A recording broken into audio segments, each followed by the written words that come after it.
மக்கள் நீதி மையம் திரு கமலஹாசன் அவர்களால் பரபரப்பாக மதுரையிலலாம் பெரிய பெரிய மீட்டிங் போட்டு எல்லா கட்சி நிர்வாகிகள் எல்லாத்தையும் அறிமுகப்படுத்தி மிகவும் பரபரப்பாக ஆரம்பிக்கப்பட்ட கட்சி. எங்கே போச்சு அந்த கட்சி? கட்சி உண்மையாலுமே இருக்கா? அதில் நிர்வாகிகள்லாம் இருக்கிறாங்களா? சில பேர் சொல்கிறாங்க கட்சி காணாமல் போயிடுச்சு அப்படின்னு. கட்சி காணாமல் போனதுக்கு காரணம் என்ன? கமலோட ஆளுமையின்மையா, அரவணைப்பின்மையா, இல்லை அடக்குமுறையா, சொல் ஒன்று செயல் ஒன்றா? மக்கள் நீதி மையம் ஆரம்பித்தப்போ பார்த்தீங்கன்னா அதில் ஜாயின் பண்ண ஆட்கள்லாம் பார்த்தீங்கன்னாலே பெரிய பெரிய ஆட்கள், ஐஏஎஸ் ஆஃபீஸர்ஸ், டாக்டர்ஸ், நல்ல மெத்த படித்தவர்கள், எல்லாருமே தொழிலதிபர்கள், நல்ல பின்புலம் உள்ளவர்கள்.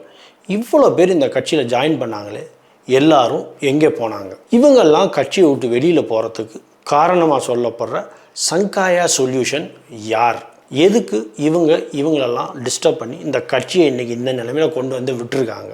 கமலஹாசனுடைய பிக் பாஸ் ஷோஸ், அதோட அந்த ப்ரமோஷன்ஸாக இருக்கட்டும், இல்லை அவர் அது பேசுகிற அதோட பேச்சுக்களாக இருக்கட்டும், அந்த பேச்சினுடைய வன்மை ஆளுமையாக இருக்கட்டும், அதெல்லாம் பார்க்குறப்ப நமக்கு ஒரு திருப்தி இருக்கும். ஓகேப்பா, நம்ம நாட்டை காப்பாற்றுறதுக்கு எவனோ ஒருத்தர் ஒரு நாயகன் வர்றான் அப்படின்னு அந்த பாட்டு போடுவாங்க இல்லையா, அந்த மாதிரி ஒரு நம்பிக்கை நமக்குள்ளே இருந்தது.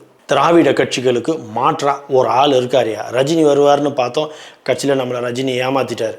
ஓகே, அட்லீஸ்ட் கமலஹாசன் வருவார், வந்து நம்மளெல்லாம் காப்பாற்றுவார் இந்த திராவிட கட்சிகள்லேருந்து.